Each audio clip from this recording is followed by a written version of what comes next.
Good morning to you, laddies. Jacksepticeye. No, I'm just fucking with you guys. How you guys been? I know it's been forever. Please don't yell at me. Life is hard. I'm very sorry. I know this is taking forever. I've been trying to do research, but today we're gonna be doing Ainz and the Guardians versus Ajimu and the Power Rangers. Oh no, the Power Squad. There's not really a name for their team. So it's gonna be Ajimu, Hansode, Kumagawa, and Hanten. There you go. So the requester of said topic was made by the lovely Miss Yummy. Again, thank you for the very generous donation and for your insane amount of patience. It is very much appreciated, and I just want to emphasize that. Thank you so much. So to start things off, we're gonna go over Ainz, as it's very simple to go over the AP and speed, as they're all relative to each other. Some of the Guardians or Ainz will have higher stats than others, but overall pretty relative. So as in my previous video, you can get Ainz to easily planetary to the large star ranges. I'll post a few scans, or if you want to save me the time and trouble, just look at my other videos regarding Ainz. But I'm going to go over the higher meta, where I argue he's 4 to 5D. This being because they would skip to the Devourer of Worlds, which has consumed countless amounts of leaves, which are stated to be worlds, but they're not just planets. I've already proved why they're universes. They even have their own different flows of time, which will put it at, depends on your interpretation of countless. It can just be 4D or infinite 4D. And then Ainz being able to manipulate an extra dimensional space, which would bring him up to 5D. I'll post the scan. And the other Guardians would scale to him. Just based off of that, just them all being level 100, they would in turn scale to him roughly. In strength by meters, that she cannot tell the difference between 1 or 2 millimeters. So his speed is so insignificant and just so unfathomably slow that she just cannot, it's unquantifiable to her. That is so disrespectful. But look, there are multiple ways we can go about this for lower tiers of speed. Option A is we simply assume she perception blitzed him, which would put a heavily suppressed Shaltir at 1406.25 times faster than light, or massively faster than light plus, if we just use the simple 37.5 times for the perception blitz. Or we can take the snail comparison literally, and I know people are gonna say it's hyperbolic. But what some of y'all fail to realize is Overlord tends to be very literal in its descriptions. Also, it makes sense for her to view the peak of humanity this way, as she is a being who surpassed or transcended even the realm of heroes, which surpasses all of humanity. The difference between the speed of light and a snail is 22,353,887,633 times difference. So let's multiply that by 37.5 for Brain Unglaus, since he's 37.5 times FTL. That is, Brain Unglaus is 838,270,000,000. You get the idea. So there's a difference between Brain and a snail, and Shaltir considers his speed to be equivalent to a snail, which, if we use that same difference in speed between him and a snail and use it between her and him, Shaltir would have a speed of over 31 trillion times the speed of light. If you want the exact number, 31,435,154,484,375 times faster than light. I know some peeps are gonna hate that argument, which is fine. I can't tell you what to believe. I can only give you options. But let's move on to the higher speed arguments. So for the higher speed, we know Shaltir is capable of using greater teleportation, which is stated to allow instantaneous transition without restriction to distance. And I know people are going to argue teleportation doesn't equal speed. I understand that. It's perfectly valid. But in the fight between Ainz and Shaltir, Ainz is actually able to outspeed and beat her teleportation with an attack in this fight.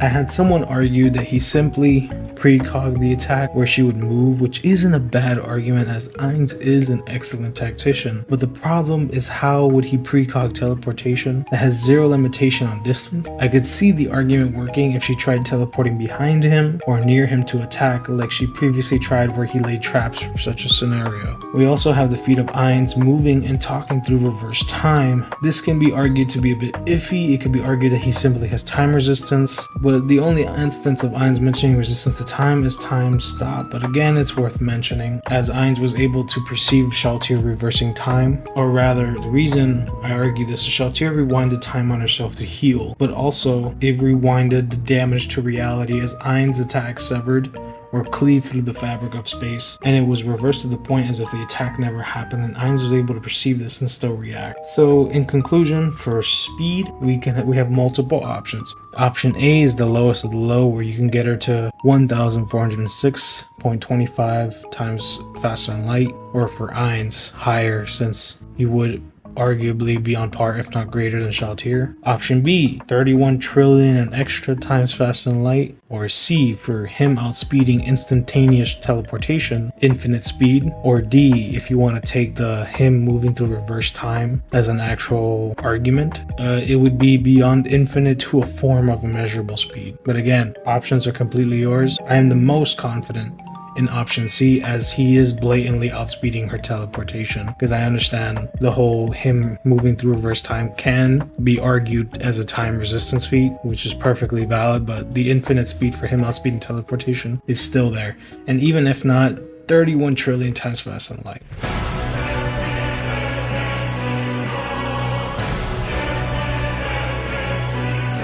So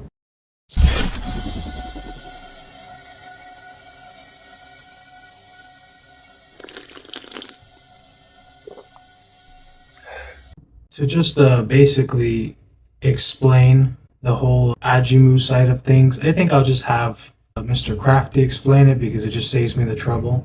And you know, it saves on production costs to just use already a pre-recorded thing. It's my footage. I spent a week on. No, please. And that's mine. Yeah, this isn't consensual. To start off simple on ajimu scaling, he was able to blow up the elusive star in a matter of seconds. In terms of the speed of this attack, just assuming it's the closest star to us, that being Proxima Centaur, that's being around 4.24 light years away from us, the speed need of this feat would be calculated upwards of 89 million times the speed of light. And with the attack potency, yes, this attack of course would obviously be star level as she just obliterated a star. But when incorporating the fact that this attack not only covered an extremely large distance, but was also able to overcome the star's GBE, and when applying the inverse square law, this feat comes out to around solar system level. By the way, credits to the GOAT Gorox for this calc. Something to emphasis though is that she was able to output the solar system levels of energy casually as it was some sort of gag. But for Ajimu's higher end scaling, one of her quadrillions of abilities, that being Baby Planet, is a literal ability that allows her to create universes on the spot, easily making her universal now. But though something I do want to address is her fictional transcendence, as she does see her verse and anyone in it as fiction, even to the point where the narrator calls her transcendent. Now, does this mean she's higher dimensional? No, and I'll explain why. Hey guys, Mr. Crafty. Heads up, sorry for the audio difference and the video difference. I'm just trying to show you a physical representation of what a fictional transcendence would look like. And if you did fictionally transcend something, people try to say, oh, then it's equivalent to dimensionally superior or dimensionally transcending it, as they try to use the argument, for example, if this is two-dimensional, a two-dimensional piece of paper, two-dimensional story, us as three-dimensional beings are superior to it, so we fictionally transcend it, it's going to be, dimensionally superior. However, they use the preconceived notion that this is actually two-dimensional. This is not the case. As for example, this manga pages are made of three-dimensional paper, three-dimensional ink. So even yes, we are, superior to this narrative, potentially the cosmology. It's debatable on that even. We are superior to it, but we do not dimensionally transcend it, as this is still 3D. So it's not equivalent to dimensional transcendence. It's a tier below that, but it's still a superiority to our set narrative. Even her fictional transcendence is more implied that she doesn't transcend the reverse, and she only views the people in it as paper or fiction, as just her ability to affect the narrative can be seen as the transcendent part of her, and it's pretty blatant that she doesn't normally scale to her cosmology, as Lahito can only be hurt by a fighting style that transcends dimensions, as well as being implied to be a higher dimensional being himself. Although she does have an ability to allow her to surpass dimensions, and if she does use this, she can be argued before the 5th dimensional, depending if you think their cosmology has transcending dimensions or not.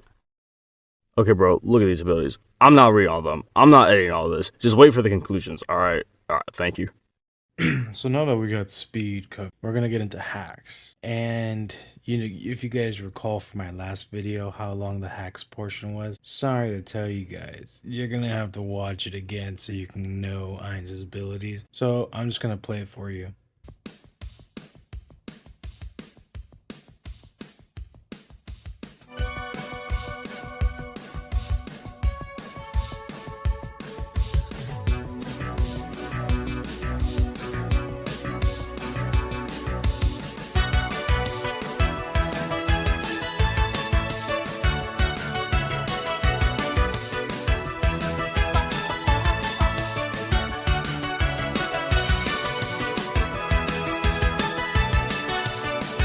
No, that's enough of that. We are not doing this bit again. He has way too many abilities, too much equipment.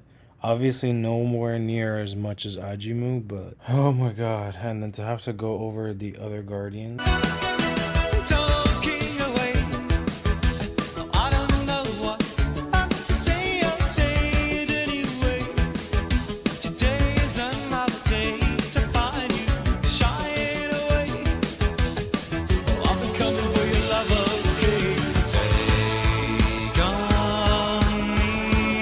I don't really think that a lot of the Guardians hacks are really relevant. There's only 2 characters in my eyes that are seen that are actually relevant when it comes to like hack, and that would be Ainz, of course, with his abilities, and Pandora's actor, as Pandora's actor is able to just take on the form of like any person he encounters and just get all of their abilities. And Ainz, with his hacks that I've covered before, he can even steal people's skills and abilities. And then with the world items that each guardian has, we know world items have a, depending on the item, have a vast majority of abilities, and we know some operate even on the conceptual level, like conceptual, like existence erasure and such. And all world items counter each other, therefore they have a defense to all these different hacks that each one grants. To get into the hacks of ajimu, I'm not doing that. Crafty didn't want to do it, I'm not gonna do it. That's way too many abilities to try to read. But like for the other characters, for Kumagawa, oh my god, explaining that ability is ridiculous. I'll let Mr. Crafty do it because I don't wanna. Call me lazy, call me whatever. I refuse. That shit's annoying. It's for Hansode, the skill eater. Okay, no, it's called Real Eater. A skill that allows Shiranui to eat and alter the properties of other skills. This is very dangerous, and it's even to the level that it could even affect Kumagawa's all fiction. And Ajimu herself, who's like the god of the verse, excluding Medaka, that Real Eater labels it as the most disgusting skill in the world. So Real Eater can even affect like beings like Kumagawa and Ajimu. So for the last person on the Medaka Power Ranger squad, or Ajimu Power Ranger squad I suppose, is Hanten Shiranui. So to go over his ability, he has 2 main abilities. His main thing, other than, I wouldn't call it an ability, just has superhuman physiology.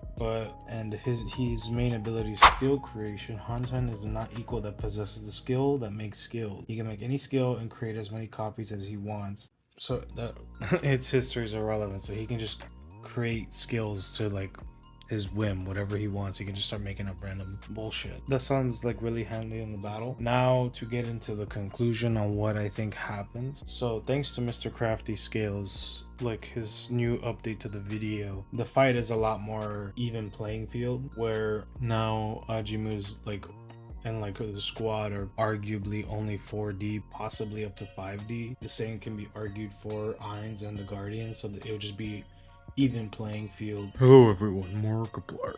Just want to make a quick correction. Mr. Crafty stated, it's possible for 5D, but it's kind of iffy, so it's more like 4D, so I just want to clarify. You can maybe get them to 5D, so in this specific case, if we don't give the generosity, the Guardians would also outscale in AP. The huge big difference here is the speed blitz. As if you recall in my Ainz speed portion, if we go with the whole, I know some people again are gonna have a problem with the whole snail argument for speed, the 13 trillion, and that's just the lower end of speed, because there's the arguments for the infinite speed and then possibly the low form of immeasurable, if not just higher infinite. So even if we go with the lower end interpretation of just 13 trillion times faster than light, even with Crafty's updated scale of 89 million times faster than light and some extra, the Medaka the ajimu squad is just getting horribly speed blitzed. And then when it gets down to hacks, okay, so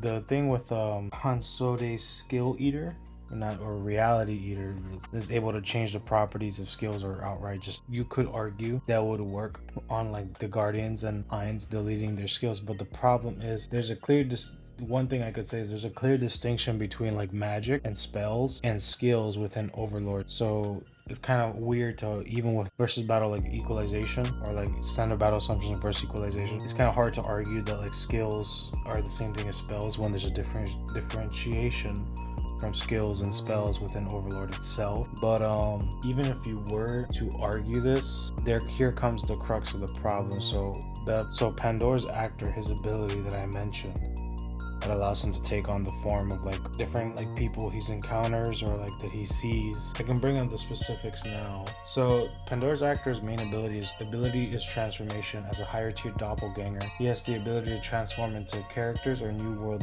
as Yggdrasil characters and the new world denizens, which are just people who are outside of his normal like verse and cosmology, like a different alternate universe. He's able to transform into the target. His stats will be replaced by the target's own stats, with the exception of his own like vitality and like mana pool. So he's able to take on he gets access to the target's skills and abilities. So if they were to find out that Hansode is able to delete, even if we made the whole verse equalization thing, if we were to find out that Hansode is able to like alter people's skills and just outright delete them, he could even take like Hansode's form, or Ainz, who has been shown to be able to steal people's skills, and as previously mentioned, he could just steal Hansode's skill, because there's no real implication that they have some form of defense to that. And if you argue that they have a defense to it because ajimu wasn't able to do it, you got to remember the distinction between like magic and skill. So like it may be able to negate a skill that could do it, but not like spells or magic that can, because magic is a whole differently entire power system than from what we've seen in Medaka box, where they just utilize skills. And then again, if Ainz sees Hanten just creating skills that seem to be problematic, he can just create skills on the whim. He can steal that ability. Ainz can just steal this ability and just be a huge problem, because he can just start creating skills off the whim. And with them having this massive speed difference, and Ainz and Demiurge and Albedo, who are just absolute just geniuses, I see no problem in them kind of just figuring things out, seeing how their abilities work, and like just having superior tactics. Not to say that Ajimu and these others aren't, but with this massive speed difference and just the abilities to just counter this and steal their abilities, it would just be a slaughter in the favor of the Ainz crew. If the speed difference wasn't there, or if like they didn't have like Pandora's actor or Ainz like skill steal, it probably would have been a harder fight. But with Ainz resistances and just a sheer speed difference, I'm gonna have to give this to Overlord. I want to thank you guys for watching and being super patient, especially Miss Yummy. You are an amazing person, an amazing individual. I thank you, genuinely thank you. I know I have a very monotone voice and I apologize for that, but I genuinely thank you for your patience. I'm super grateful for your patience and for your how generous you've been with your donations.